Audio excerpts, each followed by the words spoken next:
Hi friends, welcome to Kayu Selva's lifestyle. இன்றைக்கி நம்ம வெங்காயம் தக்காளி 3 முட்டையை வச்சு எக் மசாலா எப்படி செய்கிறது அப்படிங்கிறத பார்க்கலாம். அதுக்கு தேவையான பொருள் ஒரு வெங்காயம், ஒரு தக்காளி, 3 முட்டை. இது மட்டுமே போதும். இப்போ வெங்காயம் நம்ம கட் பண்ணி வச்சுக்கலாம். அடுத்து கறிவேப்பிலை, இஞ்சி, 2 பல்லு பூண்டு தட்டி வச்சுருக்கேன். அடுத்து ஒரு மீடியம் பண்ணி வச்சுக்கலாம். அடுத்து ஸ்டவ் ஆன் பண்ணி அது கடாயை வச்சுக்கலாம். கடாய் சூடானதுக்கப்புறம் எண்ணெய் ஊற்றிக்கலாம். எண்ணெய் ஊற்றிட்டு சோம்பு போட்டு வெங்காயம் போட்டு நல்லா கலந்து விட்டுக்குங்க. இப்போ வெங்காயம் கலர் மாறி வரணும். இப்போ கலர் மாறி வந்துருச்சு. அது வரணும் நல்லா வதக்கிட்டுருங்க. அது கூட தட்டி வச்சுருக்க இஞ்சி பூண்டு சேர்த்து நல்லா கலந்து விட்டுக்குங்க. அடுத்து கூடவே கறிவேப்பிலை நம்ம எடுத்து வச்சுருக்கோம் இல்லையா, அதுவும் சேர்த்துக்கலாம். சேர்த்துட்டு நல்லா கலந்து விட்டுக்குங்க. நல்லா கலந்து விட்டாச்சு. அடுத்து இது கூட தக்காளி பழம் சேர்த்து நல்லா கலந்து விட்டுக்கலாம். நல்லா கலந்து விட்டுக்குங்க. நல்லா சாஃப்டாக வெந்து வரணும். அடுத்து வெந்து வந்ததுக்கப்புறம் உப்பு, தனியாத்தூள், மஞ்சத்தூள், அடுத்து தேவையான அளவு குழம்பு மிளகாய் தூள், கூடவே கரம் மசாலா தூளும் நான் சேர்த்துருக்கேன். எல்லாம் சேர்த்துட்டு நல்லா கலந்து விட்டுக்குங்க. இப்போ தேவையான அளவு தண்ணி ஊற்றி நல்லா வேக வரலும் கலந்து விட்டுக்கலாம். நல்லா கொதிச்சு வரணும்.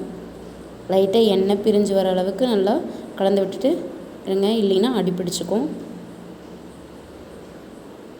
இப்போ நல்லா எண்ணெய் பிரிஞ்சு வந்திருக்கு. இப்போ இது கூட நம்ம எடுத்து வச்சுருக்கோம் இல்லையா 3 முட்டை, இப்போ அது ஒன்று ஒன்றா உடச்சி சேர்த்துக்கலாம். எப்போவுமே ஒரு கிண்ணத்தில் எடுத்து வச்சுட்டு நீங்கள் சேர்த்துக்குங்க, இல்லைன்னா முட்டை கெட்டு போனால் நமக்கு தெரியாது. இப்போ 3 சேர்த்தியாச்சு.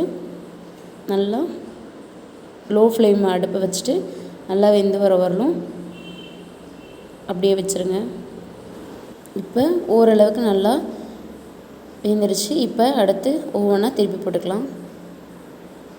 மெதுவாக திருப்பி விடுங்க, இல்லைன்னா உடஞ்சிரும். நல்லா திருப்பி விட்டாச்சு.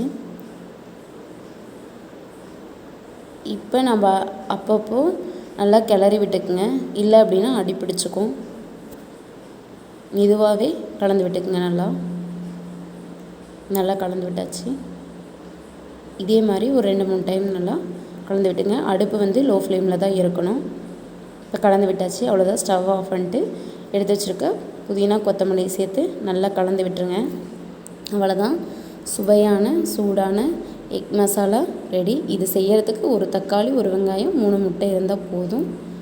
அவ்வளோதான். இப்போ இதை ஒரு பவுலில் மாற்றிக்கலாம். மாற்றியாச்சு. கண்டிப்பாக வீட்டில் செஞ்சு பாருங்கள், சூப்பராக இருக்கும். பார்க்கவே நல்லா இருக்குது.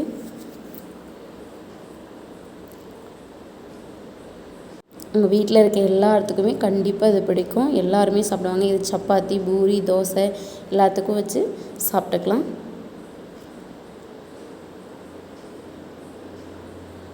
இப்போ நாங்கள் தோசைக்கு இது வச்சு சாப்பிட போகிறோம்.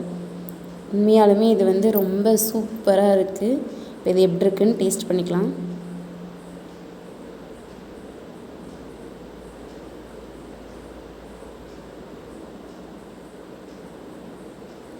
உண்மையாக சூப்பராக இருக்குது. வீடியோ உங்களுக்கு பிடிச்சிருந்துச்சுன்னா மறக்காமல் லைக் பண்ணுங்கள், ஷேர் பண்ணுங்கள், கமெண்ட் பண்ணுங்கள், சப்ஸ்கிரைப் பண்ணுங்கள். உடனே பெல் ஐக்கானை கிளிக் பண்ணுங்கள். Thank you to all.